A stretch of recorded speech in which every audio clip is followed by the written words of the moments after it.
하나님의 말씀 함께 보시겠습니다. 창세기 12장 7절부터 8절까지 말씀입니다.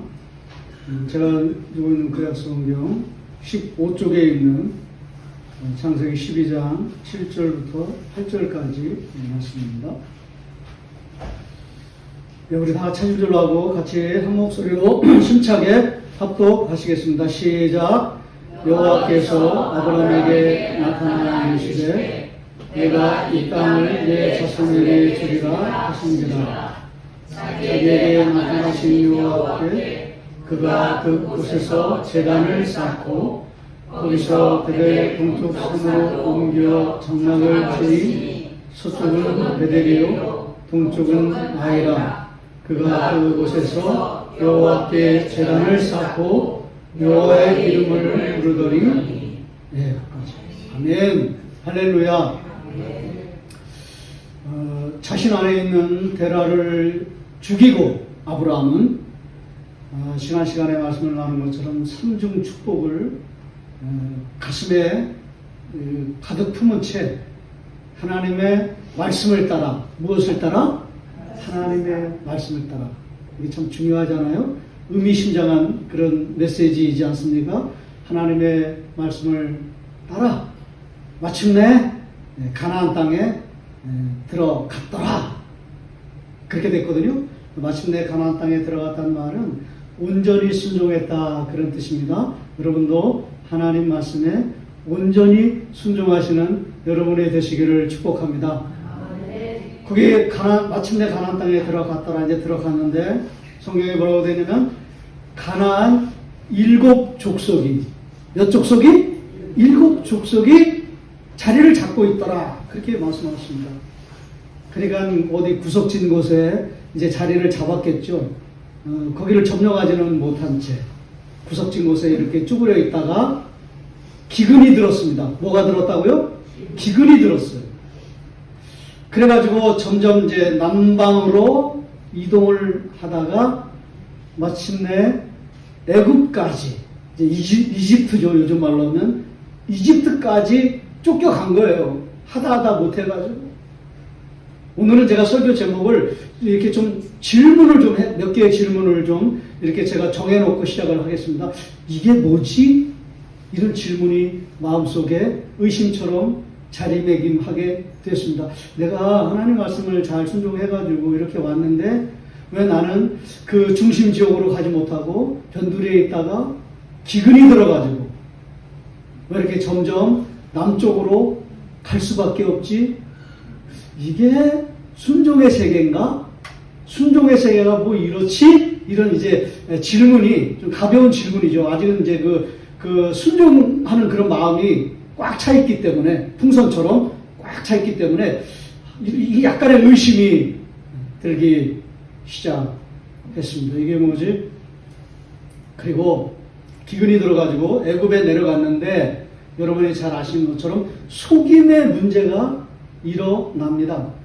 그 아브라함의 아내가 누구죠? 사라죠. 사라. 굉장히 이뻤던가 봅니다. 그래가지고 애굽 왕이 건드리면 어떡하나 이런 두려움이, 처음에는 의심이, 그 다음에 두 번째는 두려움이 찾아오기 시작합니다. 그래가지고 이거 안 되겠다. 그래가지고 이제 가족회의를 해가지고 나를 원래는 내가 남편이지만 남편이라고 생각하지 말고 당신을 내가 누이라고 할 테니까. 잘못된 말이죠, 그죠? 원래는 뭐예요? 아내죠, 아내. 어떤 분들은 누이라는 말이 반은 맞지 않습니까? 근데 그것도 잘못된 거예요. 안 맞아요. 맞는 말씀이 아니에요. 누이하고 아내하고는 달라요. 그냥 온전한 아내예요. 아브라함한테 시집을 왔으니까, 그죠? 아내거든요. 내 아내입니다! 건드리지 마십시오. 이제 그래야 되잖아요. 그런데 그냥 누이라고 하자. 아내는 빼버리고. 또 어떤 분은 또 그래요. 사라가 도대체 얼마나 이뻤으면은, 목사님, 천국에서 얼마나 이뻤는지 한번 보고 싶습니다. 이런 헛소리를 해요. 이런 얘기하면 안 됩니다. 누가 제일 이뻐요? 내 아내가. 믿습니까? 할렐루야! 사라가 얼마나 예뻤는지 보고 싶어요. 여러분, 그 큰일 날 소리입니다. 밥도 아무도 못 얻어먹을 소리예요. 내 아내가 제일 이뻐요. 그래야 돼요. 할렐루야. 그렇잖아요. 그렇지 않습니까? 저는 그런 거 참 잘해요. 이 처세소리. 요즘은 막, 눈 떴다고 맞는 시대 아닙니까? 아침에. 나 그 소리 듣고 깜짝 놀랐어요. 시대가 이렇게 참 변해가는구나. 이 가장으로서의 이런 기강이 이렇게 참 많이 무너져가는구나. 아유, 사례가 얼마나 할 수 있는지 한번 만나보고 싶습니다. 맞을 소리예요, 저는. 누가 제일 이쁘냐면 내 아내거든요. 그러면 가슴 한켠에 그냥 묻어두고, 네? 내 아내입니다. 그렇게 말해야 되는데, 아브라함은 그렇게 하지 못했어요. 그냥 무일하고 속이잖아요. 그런데 하나님께서 개입하세요. 뭐 하셨다고요? 개입하세요. 그래가지고, 하나님 개입하셔서 그런 모든 문제를 정리하시고, 해결하시고, 아브라함의 가정을 구사일생으로 하나님께서 이렇게 세우시잖아요. 그죠? 그건 왜 그러냐면, 그게요, 구원의 서막이기 때문에 그래요. 너희 힘으로는 도저히 이렇게 구원받을 수 없는데, 내가 누구예요? 하나님이 내가 너희를 구원할 것이다. 라고 하는 구원의 서막이에요. 그런 사인을 가지고 이제 문제를 해결하죠. 그래가지고 이제 그 재물을 얻어서 올라왔다고 돼 있는데, 여러분 한번 생각해 보세요. 재물을 많이 얻었으면 뭐합니까? 이미 신뢰가 깨졌는데, 어디에서? 가정에서. 얼마나 속이 썩어 문드러졌겠습니까?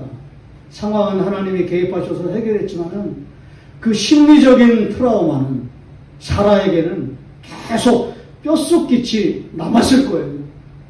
내가 누이가 아닌데, 나는 아내인데, 위기를 만나자 왜 우리 가정이 이렇게 믿음으로 살지 않고 무너졌을까? 우리는 앞으로 어떻게 살아야 되는가?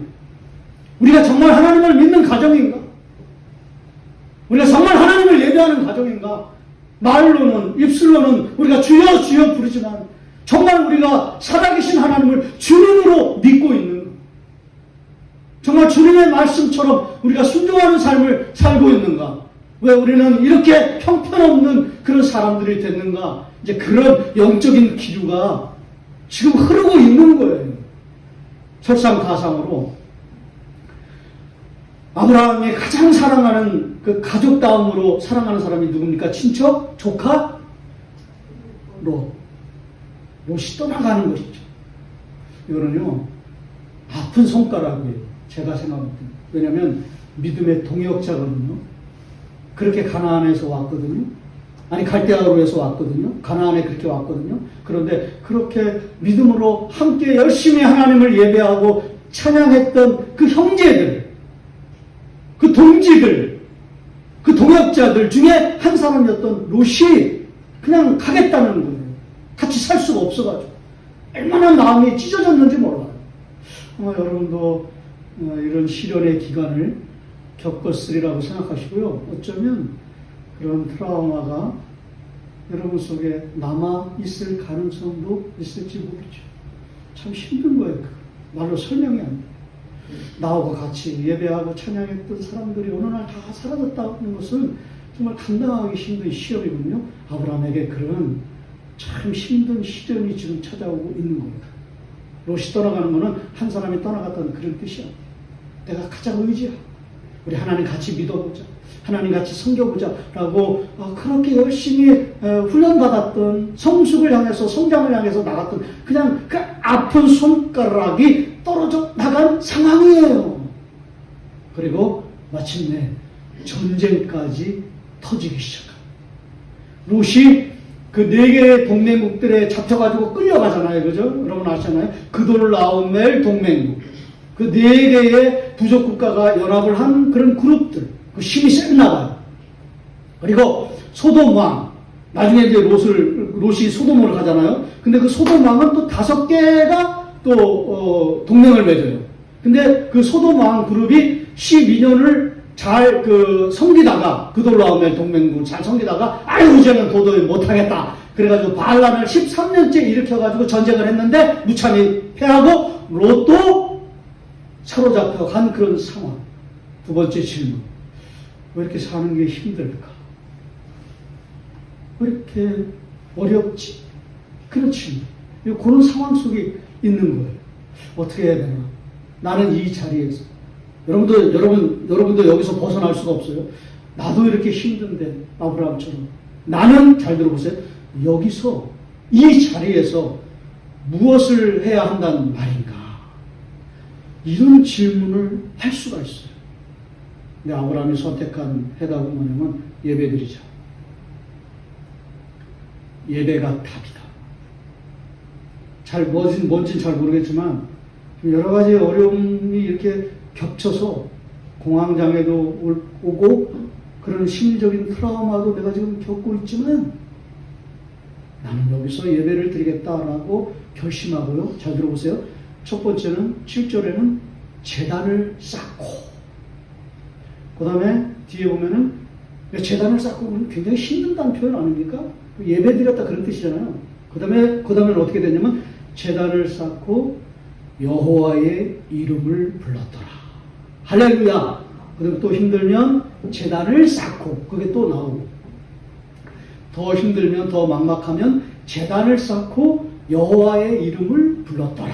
할렐루야. 이거는요 거의 모든 그 선생님들이 이거는 예배다 이렇게 해석을 했어요.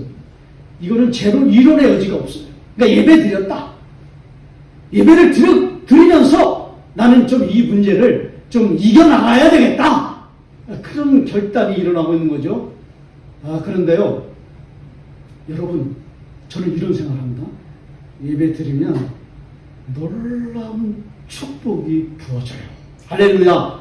오늘 그거를 좀 설교의 중점으로 여러분과 함께 나누고 싶어요.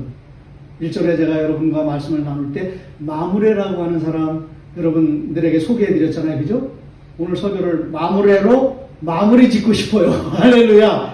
좀 웃어주세요. 이게 제가 질투가 생각한 거예요. 마무레로 언어 유희죠. 마무레로 마무리하고 싶을 정도로 정말 귀한 사람들이 이방의 땅에 살고 있는 가난한 사람들이지만 예수 믿는 공동체에 정말 들어오고 싶어서 정말 살려주세요. 도와주세요. 나 정말 예수 믿고 싶습니다. 나 좀 받아주세요. 막 그렇게 아브라함이 막 사정사정을 해가지고 이제 아브라함이 받아주겠자라고 해가지고 들어오잖아요.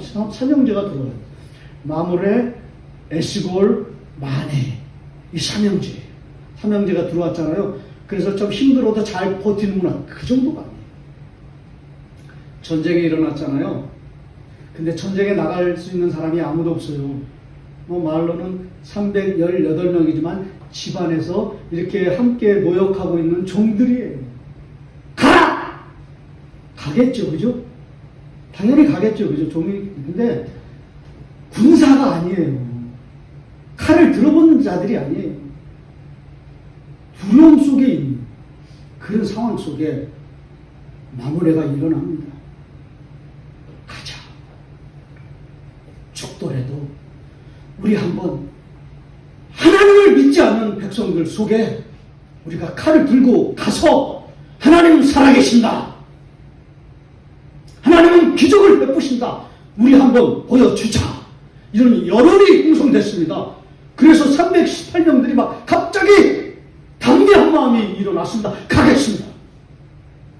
근데 실제로 가보니까 그 4개의 동맹국 사람들이 전쟁에 이겼잖아요. 승리에 도취한 거예요.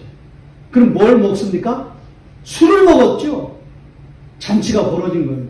싸울 수 있는 그런 상태가 아닌 거예요. 그냥 쉽게 굴러온 돌이 바뀐 돌을 그냥 쳐낸 것 뿐이에요. 그렇게 그것도 하나님의 계획이죠. 그렇게 해서 전쟁에서 승리하고 돌아왔습니다. 마무레가 없었다면, 이 형제들이 없었다면 도저히 승리할 수 없는 전쟁이었어요. 고대 전쟁사 중에서. 그런데 하나님이 아브라함이 예배를 드리자 하나님은 하늘에서 역사하셔서 삼형제의 마음을 움직이셔서 전쟁에 나가게 하시고 결국은 승리하게 하신 것입니다. 할렐루야. 이게 예배의 능력이요 위력이요 축복인 것입니다. 예배에는 여러분이 모르시는 하나님의 강력한 능력이 있음을 믿으시기를 바랍니다. 이게 뭐예요? 마무리를 통해서 보여주는 거는, 마무리하고 싶은 건 뭐냐면 위로받은 거예요. 어떻게 할 수 없는 상황, 광야에서 다 죽게 생겼는데 어떻게 하나님께서 마므레를 이렇게 세워주소? 어떻게 우리 가정을 이렇게 다시 이렇게 회복시켜 주시는가? 아브라함이 위로를 받는 거예요. 여러분 이거 꼭 기억하세요. 여러분이 신령과 진정으로 하나님을 예배하시기 시작할 때 하나님은 여러분에게 강력한 위로를 선사해 주시는 분이십니다. 할렐루야. 여러분 두 번째, 멜기세덱이란 말 들어보셨죠? 멜기세덱. 가나안의 왕이라고 되어 있잖아요. 그죠? 살렘의 왕이라고 되어 있잖아요. 실제 가나안에 살던 사람이에요. 그리고 왕이에요. 근데 좀 특별해요. 왕이면서 제사장이라고 그랬어요. 이런 경우는 없어요. 고대 부족 국가 중에서 그냥 왕만 있는 거예요. 그리고 자기가 힘이 있을 때는 제사장을 세워요. 자기 마음대로. 대제사장이죠. 그리고 야! 너 내가 하는 대로 다 따라해! 다 그렇게 됐어요. 권력이죠, 권력. 그래서 뭐라고 얘기냐면, 야! 상황이 이렇게 힘들어도 너가 기도하면 내가 왕이 이렇게 정치를 잘해가지고 이 나라가 복을 받는 거다. 그렇게 말해! 뭐 이런 식이었어요. 왕이 있었지만 제사장은 없었거든요. 근데 여기는 아주 독특해요. 살렘, 예루살렘이거든요. 예루살렘에 통치자가 있었는데 이 사람은 왕이래요. 또 이 사람은 제사장이래요. 제사장이 하는 일은 뭐냐면요, 위로거든요. 위로. 아까 마므레가 뭐라 그랬어요? 마므레가 위로라고 그랬잖아요. 멜기세덱도 위로해요. 아브라함이 지쳐가지고 뭐 그냥 얼떨결에 전쟁에서 승리를 하고 왔지만 이건 내 힘으로 된 건 아니고 하나님께서 마므레를 들어서 사용하셔서 그냥 내가 이렇게 얼떨결에 승리했는가 보다 하고 왔는데 심리적인 상태는 완전히 다 무너진 상태예요. 근데 그때 누가 찾아오냐면 멜기세덱이 찾아와요. 왕이래요. 제사장이래요. 예루살렘의 왕이래요. 그런데 족보도 없고 이름도 없고 뭐 아무것도 알려지지 않은 사람이에요. 근데 여러분은 이거를 아시면 안 돼요. 아브라함이 뭘 바쳤다고 그래요? 11조 바쳤다고 그러잖아요. 10분의 1이라고 되어 있잖아요. 그러니까 여러분 잘 들으세요. 10분의 1을 바쳐라. 그런 얘기가 아니에요. 10분의 1도 11조 얘기하는 게 아니에요. 그냥 전리품이에요. 그냥 감내품이에요. 너무 감사해가지고 그냥 드렸거든요. 그런데 여러분 잘 보세요. 멜기세덱이 아브라함에게 준 것이 무엇입니까? 떡과 포도주. 뭐예요? 뭐가 생각나요? 성찬식이 생각나요. 그렇지 않습니까?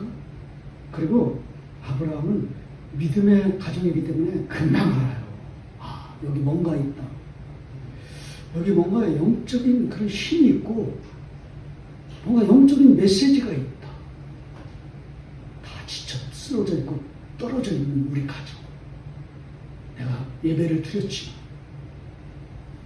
우리 가정이 살 길을 먼 훗날에 어떤 분이 멜기세덱처럼 오셔서 그분이 피와 살을 찢으셔서 우리에게 구원이라고 하는 강력한 위로를 주실 분이시다. 할렐루야. 이거를 암시하는, 그리고 실제로 아브라함이 여기에서 은혜를 받고 위로를 경험한 것입니다. 할렐루야. 여러분 이걸 꼭 기억하십시오. 예배에는 위로가 있다는 사실 적용하겠습니다.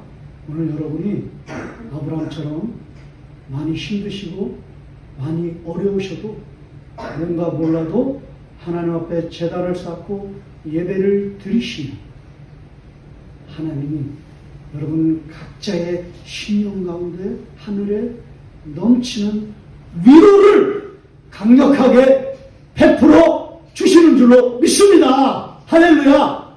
어떤 위로입니까? 구체적인 거예요. 뭐가 있어요. 그게 뭔지 아십니까? 아브라함이 받은 그 성찬을 통해서 오시는 위로, 그건 이거예요. 여러분 잘 들어보세요. 나의 어떠함이 있다. 많이 쓰러졌잖아요. 그죠? 순종하겠다고 왔지만 기근에 쓰러지고 롯이 떠나가는 곳에 흔들리고 그리고 전쟁에 시달리고 그런 어떠함이에요. 그게 나의 어떠함이 있고요. 아브라함의 어떠함이 있고 여러분에게도 어떠함이 있어요. 아니 저에게도 어떠함이 있어요. 여러분이 모르시는 약함이 있어요. 어떠함이에요. 무능함이 있어요. 왜소함이 있어요. 여러분이 모르시는 그런 죄악이 저한테 있거든요. 실수가 있거든요. 실패가 있거든요. 날마다 주님 앞에 묻는 의심이 있거든요. 나 언제까지 해야 됩니까? 기약이 있습니까? 우리 교회는 언제까지 이렇게 가야 됩니까? 그런 어떠함이 있거든요. 그렇지 않습니까? 솔직히 해보십시오. 저한테도 어떠함이 있고 여러분에게도 있어요. 다 있어요. 근데 여러분 이걸 졸지 마세요. 어떠함이 있어요. 그런데 우리의라고 하죠. 우리의 어떠함 속에서도 하나님은 여전히 신실하시다. 할렐루야. 하나님은 여전히 우리를 포기하지 아니하시고 돌보신다. 할렐루야. 아멘. 그게 하세요. 하나님은 우리의 어떠함 속에서도 여전히 우리를 강력하게 지키신다. 이게 위로예요. 이게 아브라함이 받은 것이고 우리가 받아야 할 성찬이에요.